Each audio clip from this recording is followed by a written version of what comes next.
এর জন্য বাংলাদেশ হেফাজতে ইসলামের একটা কর্মসূচি দেওয়া হয়েছে আগামীকাল।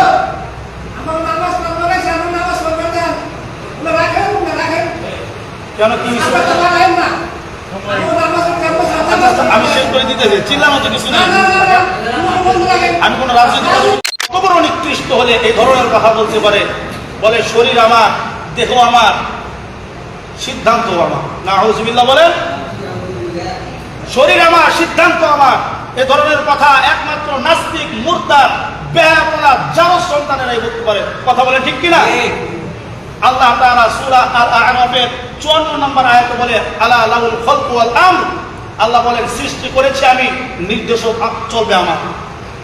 আল্লাহ বলছেন, আমি তোমাদেরকে সৃষ্টি করেছি আর তোমাদেরকে পরিচালনা করার নির্দেশও আমি আল্লাহ থাকবে। অতএব তুমি তোমার দেহটা বানাতে পারো নাই, তোমার শরীরের অঙ্গ প্রত্যঙ্গ তুমি সৃষ্টি করতে পারো নাই, সৃষ্টি করেছি আমি আল্লাহ, সিদ্ধান্তও চলবে আমি আল্লাহ। ঠিক কিনা বলেন? তাহলে এই ধরনের নারীবাদীরা আমাদের মা বোনদেরকে রাস্তায় নামাতে চায় নারী পুরুষের সমান অধিকারের নামে। আপনাকে বুঝতে হবে, আল্লাহর কোরআনের আইনের বিরুদ্ধে যদি কেউ আইন করে তাহলে তার আইন মানা যাবে? জোর বলেন, মানা যাবে? আর তার আইন আপনি নাও মানেন, যদি চুপ করে বসে থাকেন, আপনার ঈমান থাকবে? ঈমান থাকবে? কেউ যদি বলে কোরআনে আয়াত আছে 6666টা, আমি 6665 আয়াত মানলাম, একটা আয়াত মানলাম না, তার ঈমান থাকবে ভাই? ঈমান থাকবে। দেখেন তাদের স্লোগান কি?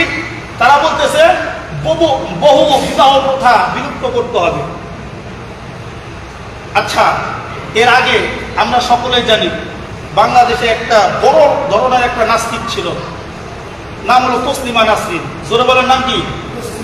আর একটু জোরে বলেন নাম কি? তসলিমা নাসরিন। এই তসলিমা নাসরিন একটা মহিলা নাস্তিক। তিনি সৃষ্টিকর্তাকে বিশ্বাস করেন না। ভাই, যারা মুসলমান তারা তাদের ধর্মীয় অনুসারে তারা চলাফেরা করে, যারা হিন্দু তারা তাদের ধর্মীয় অনুসারে চলাফেরা করে, যারা বৌদ্ধ, খ্রিস্টান, যারা কোনো না কোনো ধর্মের মধ্যে আছে তারা তাদের ধর্মীয় অনুশাসন মেনে চলে, এটাই স্বাভাবিক। ঠিক কিনা বলে? কিন্তু যারা কোনো ধর্মকে বিশ্বাস করে না, কোনো সৃষ্টিকর্তা যে একজন আছে এটাও তারা বিশ্বাস করে না, তাদের নাম হচ্ছে, তাদেরকে বলা হয় নাস্তিক। এই তসলিমা নাসরিন তিনি কোরআনকে বিশ্বাস করতেন না, হাদিসকে বিশ্বাস করতেন না, কোনো ধর্মকে বিশ্বাস করতেন না। তিনি বিশ্বাস করতেন এই দুনিয়াটা প্রাকৃতিক উপাদানে, প্রাকৃতিক উপায়ে এমনি সৃষ্টি হয়েছে। নাউজুবিল্লাহ বলেন।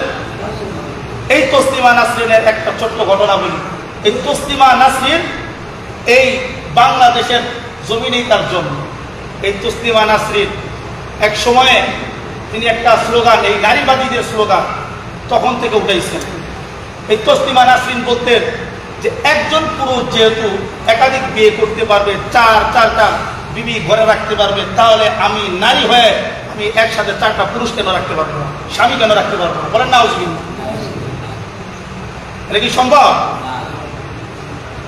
তিনি যখন এই প্রস্তাব তখনকার সরকারের কাছে দরখাস্ত দিলেন, জমা দিলেন, প্রস্তাবনা জমা দিলেন, তখন বাংলাদেশের মানুষ, ধর্মপ্রাণ মানুষ, তারা ক্ষিপ্ত হয়ে সেই তসলিমা নাসরিনকে সাইজ করার জন্য উঠে পড়ে লাগছেন।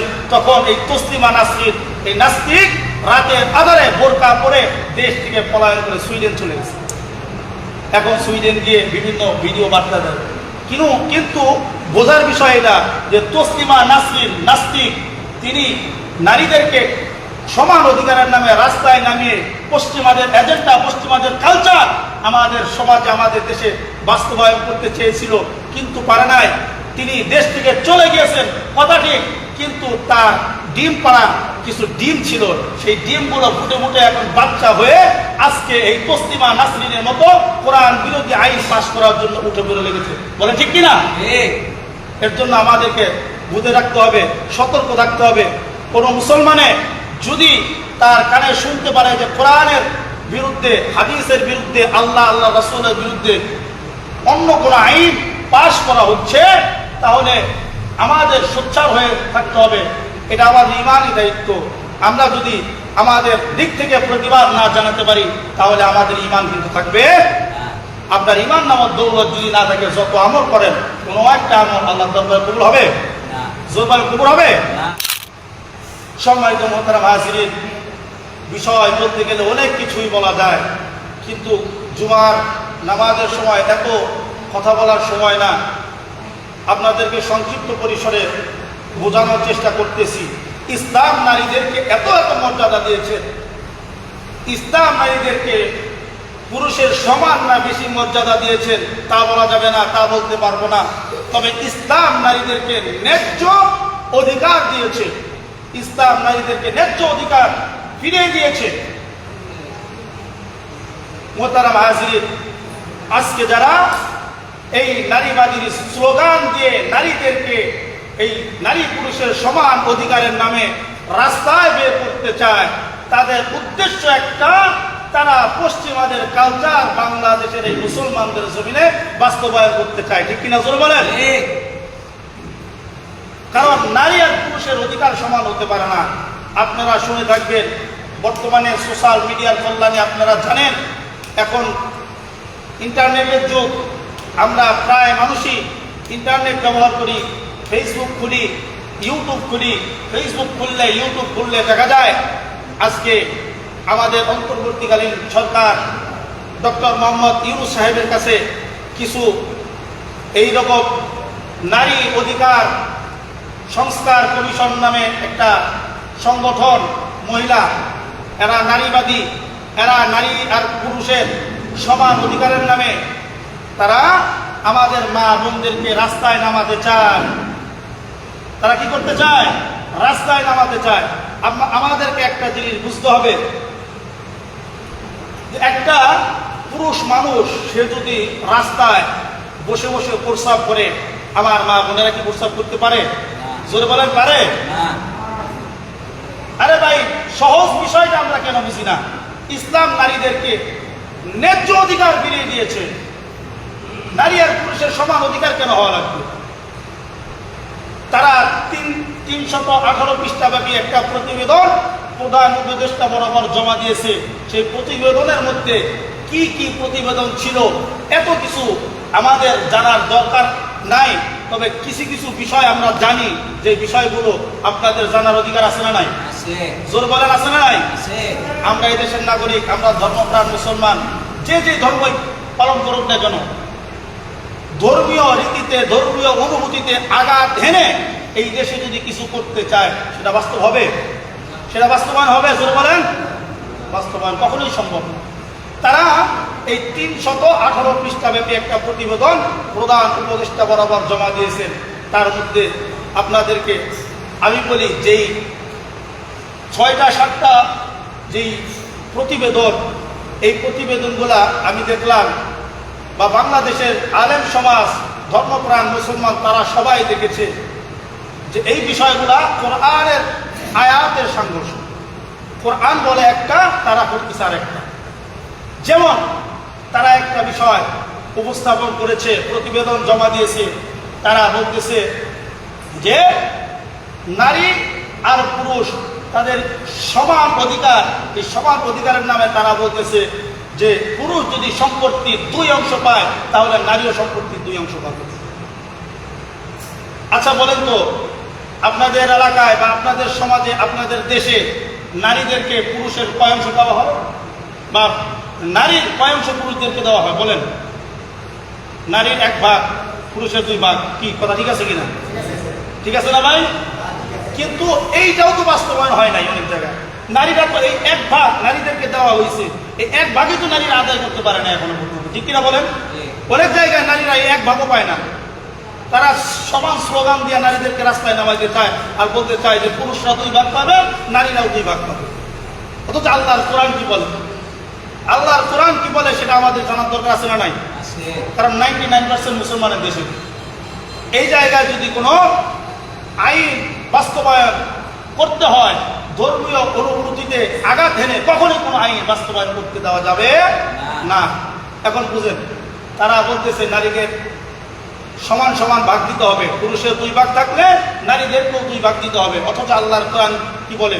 সূরাতুন নিসা 11 নম্বর আয়াতে আল্লাহ পাক বলতেছে, ইউসিকুমুল্লাহু ফি আওলাদিকুম লিযযাকারি মিসলু হাদ্দিল উনসায়াইন। আল্লাহ পাক বলে, তোমাদের মধ্যে নারীদের 2 ভাগের সমান দিতে হবে একজন পুরুষকে। নারীরা যদি 1 ভাগ পায়, পুরুষরা পাবে 2 ভাগ। কয় ভাগ? জোর বলেন, পুরুষরা কয় ভাগ পাবে? 2 ভাগ। নারীরা যদি 1 অংশ পায়, পুরুষরা পাবে 2 অংশ। নারীর 2 অংশ, পুরুষের 1 অংশ। এখন এটা হচ্ছে আল্লাহ তাআলা রব্বুল আলামিনের কথা। আর তারা প্রস্তাব দিল যে নারী আর পুরুষের সমান অধিকারের নামে যে না, নারীদের উপর বৈষম্য করা হচ্ছে, নারীদেরকে ঠকানো হচ্ছে। নারীদের অধিকার ফিরিয়ে আনার জন্য, নারীদের এই অধিকার ফিরিয়ে আনার জন্য সংস্কার কমিশন গঠন করা হয়েছে। তারা প্রধান উপদেষ্টা বরাবর এই ধরনের প্রস্তাব দিয়েছে। আচ্ছা বলেন, আল্লাহ বললেন যে নারীদের 1 অংশ পাবে, পুরুষরা পাবে 2 অংশ। আর তারা বলতেছেন যে নারীরা 2 অংশ পাবে, পুরুষরাও 2 অংশ পাবে। আচ্ছা বলেন তো, এটা কি কোরআনের সাংঘর্ষিক কোন বিষয় না? কোরআনের সাংঘর্ষিক বিষয় না? আল্লাহর কোরআনের আয়াতের বিপরীতে তারা আইন প্রণয়ন বাস্তবায়ন করতে চাচ্ছে না। আচ্ছা, এটা গেল এক। এরপরে দেখুন, শুধু একটা বিষয় না, আরো কয়েকটা বিষয়, এগুলো আমাদেরকে জানার দরকার আছে। কারণ 90% মুসলমানের দেশে তারা যদি ধর্মীয় অনুভূতিতে আঘাত হেনে যদি কোনো আইন বাস্তবায়ন করতে চায়, এটা কখনোই সম্ভব না। তবে আমরা যদি জানি তবেই না আমরা এটার প্রতিবাদ করবো, ঠিক কিনা বলেন? এর জন্য বলতেছি। তারপরে তারা কি বলতেছে দেখেন, কত বড় নিকৃষ্ট হলে এই ধরনের কথা বলতে পারে। বলে শরীর আমার, দেহ আমার, সিদ্ধান্ত আমার। নাউজুবিল্লাহ বলেন, শরীর আমার, সিদ্ধান্ত আমার। এ ধরনের কথা একমাত্র নাস্তিক, মুরতাদ, বেহায়াপনা, জারজ সন্তানেরাই বলতে পারে। কথা বলেন ঠিক কিনা? আল্লাহ তাআলা সূরা আল-আ'রাফের 54 নম্বর আয়াতে বলে, আলা লাহুল খালকু ওয়াল আমর। আল্লাহ বলেন, সৃষ্টি করেছি আমি, নির্দেশক চলবে আমার। আল্লাহ বলছেন, আমি তোমাদেরকে সৃষ্টি করেছি আর তোমাদেরকে পরিচালনা করার নির্দেশও আমি আল্লাহ থাকবে। অতএব তুমি তোমার দেহটা বানাতে পারো নাই, তোমার শরীরের অঙ্গ প্রত্যঙ্গ তুমি সৃষ্টি করতে পারো নাই, সৃষ্টি করেছি আমি আল্লাহ, সিদ্ধান্ত চলবে আমি আল্লাহ। ঠিক কিনা বলেন? তাহলে এই ধরনের নারীবাদীরা আমাদের মা বোনদেরকে রাস্তায় নামাতে চায় নারী পুরুষের সমান অধিকারের নামে। তাদের স্লোগান কি বুঝতেছেন তো?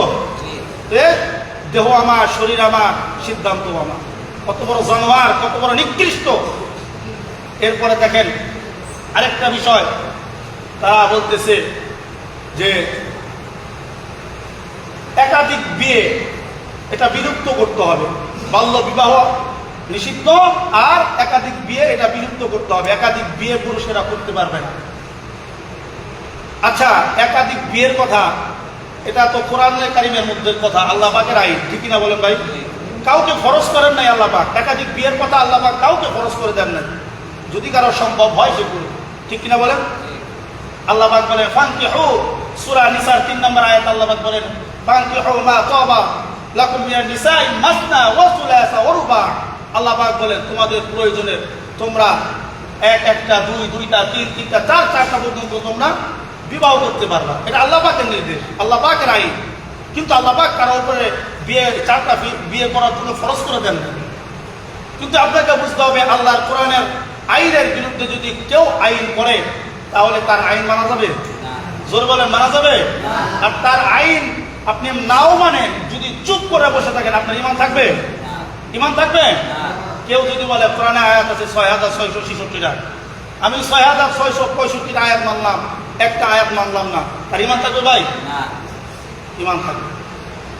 দেখেন তাদের স্লোগান কি, তারা বলতেছে বহু বিবাহ প্রথা বিলুপ্ত করতে হবে। আচ্ছা, এর আগে আমরা সকলেই জানি বাংলাদেশে একটা বড় ধরনের একটা নাস্তিক ছিল, নাম হলো তসলিমা নাসরিন। জোরে বলেন নাম কি? আর একটু জোরে বলেন নাম কি? তসলিমা নাসরিন। এই তসলিমা নাসরিন একটা মহিলা নাস্তিক। তিনি সৃষ্টিকর্তাকে বিশ্বাস করেন না। ভাই, যারা মুসলমান তারা তাদের ধর্মীয় অনুসারে তারা চলাফেরা করে, যারা হিন্দু তারা তাদের ধর্মীয় অনুসারে চলাফেরা করে, যারা বৌদ্ধ, খ্রিস্টান, যারা কোনো না কোনো ধর্মের মধ্যে আছে তারা তাদের ধর্মীয় অনুশাসন মেনে চলে, এটাই স্বাভাবিক, ঠিক কিনা বলে? কিন্তু যারা কোনো ধর্মকে বিশ্বাস করে না, কোনো সৃষ্টিকর্তা যে একজন আছে এটাও তারা বিশ্বাস করে না, তাদের নাম হচ্ছে, তাদেরকে বলা হয় নাস্তিক। এই তসলিমা নাসরিন তিনি কোরআনকে বিশ্বাস করতেন না, হাদিসকে বিশ্বাস করতেন না, কোনো ধর্মকে বিশ্বাস করতেন না। তিনি বিশ্বাস করতেন এই দুনিয়াটা প্রাকৃতিক উপাদানে, প্রাকৃতিক উপায়ে এমনি সৃষ্টি হয়েছে। নাউজুবিল্লাহ বলেন। এই তসলিমা নাসরিনের একটা ছোট্ট ঘটনা বলি। এই তসলিমা নাসরিন এই বাংলাদেশের জমিনেই তার জন্ম। এই তসলিমা নাসরিন এক সময়ে তিনি একটা স্লোগান, এই নারীবাদীদের স্লোগান তখন থেকে উঠাইছেন। এই তসলিমা নাসরিন বলতেন যে একজন পুরুষ যেহেতু একাধিক বিয়ে করতে পারবে, চারটা বিবি ঘরে রাখতে পারবে, তাহলে আমি নারী হয়ে আমি একসাথে 4টা পুরুষ কেন রাখতে পারবো না, স্বামী কেন রাখতে পারবো না? বলেন না নাউজুবিল্লাহ। এটা কি সম্ভব? তিনি যখন এই প্রস্তাব তখনকার সরকারের কাছে দরখাস্ত দিলেন, জমা দিলেন, প্রস্তাবনা জমা দিলেন, তখন বাংলাদেশের মানুষ, ধর্মপ্রাণ মানুষ, তারা ক্ষিপ্ত হয়ে সেই তসলিমা নাসরিনকে সাইজ করার জন্য উঠে পড়ে লাগছেন। তখন এই তসলিমা নাসরিন, এই নাস্তিক, রাতের আধারে বোরকা পরে দেশ থেকে পলায়ন করে সুইডেন চলে গেছে। এখন সুইডেন গিয়ে বিভিন্ন ভিডিও বার্তা দেয়। কিন্তু বোঝার বিষয় এটা যে তসলিমা নাসরিন নাস্তিক, তিনি নারীদেরকে সমান অধিকারের নামে রাস্তায় নামিয়ে পশ্চিমাদের এজেন্ডা, পশ্চিমাদের কালচার আমাদের সমাজে, আমাদের দেশে বাস্তবায়ন করতে চেয়েছিল, কিন্তু পারে নাই। তিনি দেশ থেকে চলে গিয়েছেন, কথা ঠিক, কিন্তু তার ডিম পাড়া কিছু ডিম ছিল, সেই ডিমগুলো ফুটে ফুটে এখন বাচ্চা হয়ে আজকে এই তসলিমা নাসরিনের মতো কোরআন বিরোধী আইন পাশ করার জন্য উঠে পড়ে লেগেছে। বলে ঠিক কিনা? এর জন্য আমাদেরকে বুঝে রাখতে হবে, সতর্ক থাকতে হবে। কোনো মুসলমানে যদি তার কানে শুনতে পারে যে কোরআনের বিরুদ্ধে, হাদিসের বিরুদ্ধে, আল্লাহ রাসূলের বিরুদ্ধে অন্য কোনো আইন পাশ করা হচ্ছে, তাহলে আমাদের সোচ্চার হয়ে থাকতে হবে। এটা আমাদের ইমানই দায়িত্ব।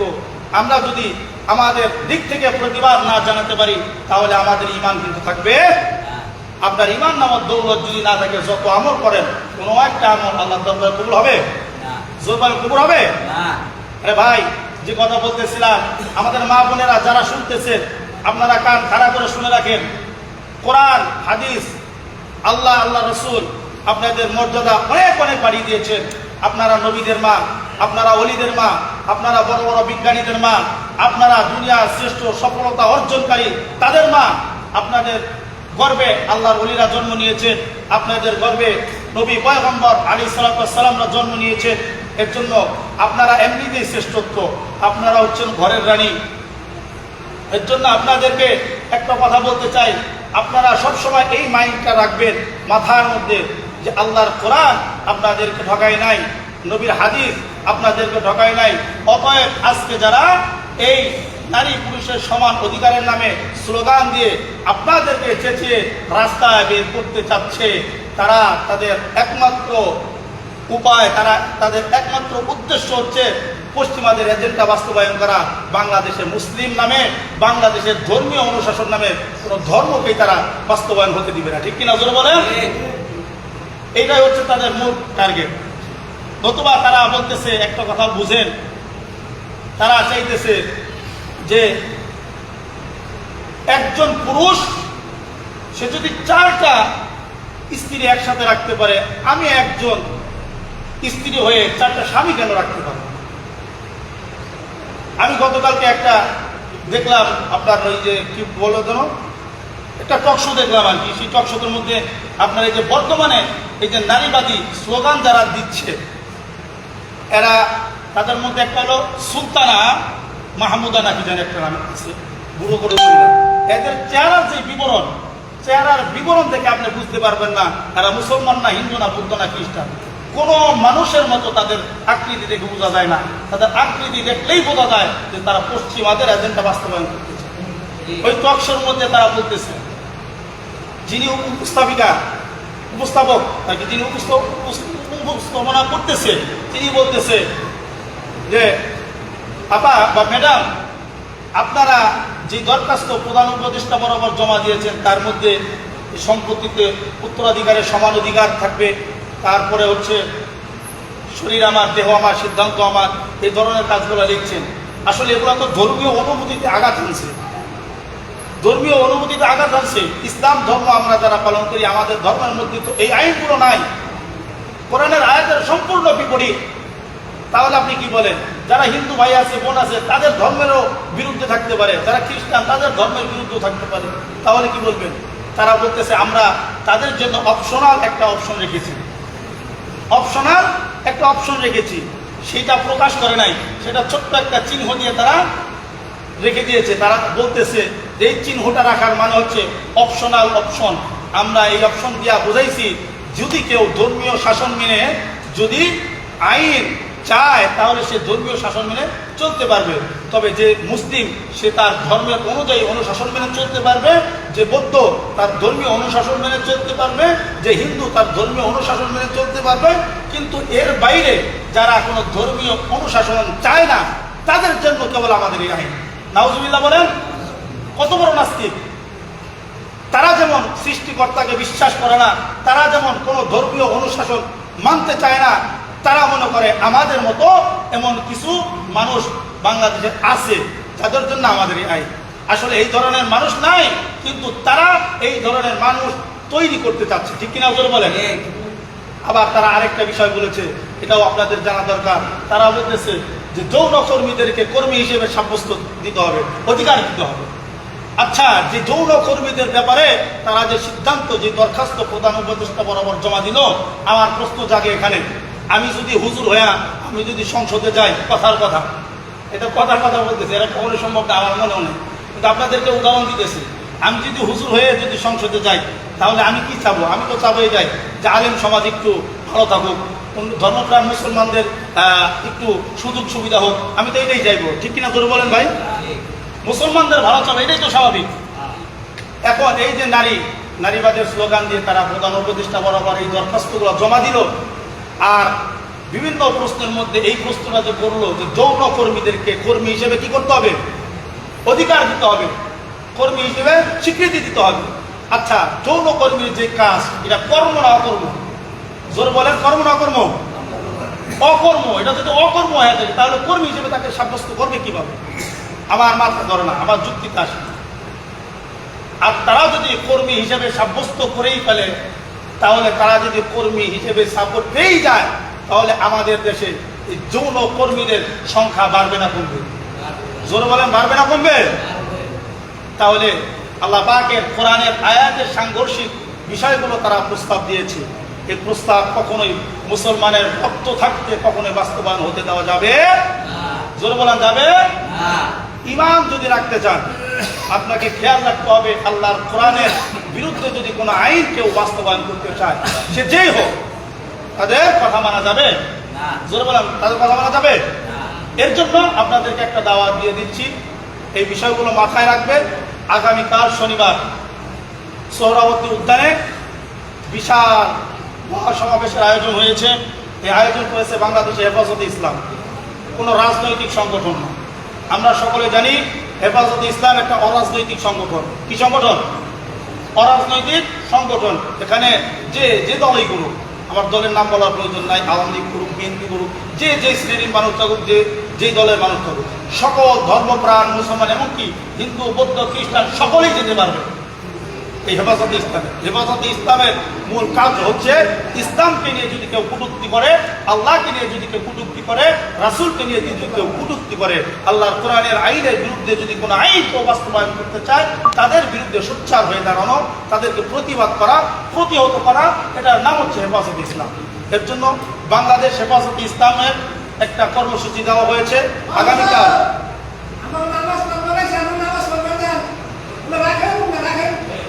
কেন কি আমি শেষ করে দিতেছি, চিল্লানো তো কিছু নেই। আমি কোনো রাজনৈতিক কথা বললাম? আচ্ছা আচ্ছা, শেষ করে দিতেছি আমি। এইভাবে বলানো তো ঠিক না। যে কথাগুলো বললাম, আল্লাহ পাক আমাদের সকলকে বোঝার তৌফিক দান করেন। বলেন আমিন। সবাই বলেন আমিন। যে কথাগুলো বলছি, এই কথাগুলো বলাতে আপনারা কষ্ট পাইছেন? জোরে বলেন, কেউ কষ্ট পাইছেন? মুরব্বী মানুষ একটা কথা বলতেই পারে, সে মুরব্বী মানুষ, ঠিক আছে না? সে তো আমাদের লোক নাকি, আমাদের বাইরের লোক না তো, তাহলে সে একটা কথা বলতেই পারে, বলুক, সমস্যা নাই। যে কথাগুলো বললাম, আল্লাহ পাক আমাদের সবাইকে বোঝার তৌফিক দান করেন, আমলে নেওয়ার তৌফিক দান করেন। বলেন আমিন। ইনশাআল্লাহ আগামীকাল এই সমাবেশে যাওয়ার জন্য আল্লাহ পাক আমাদেরকে তৌফিক দান করেন। বলেন আমিন।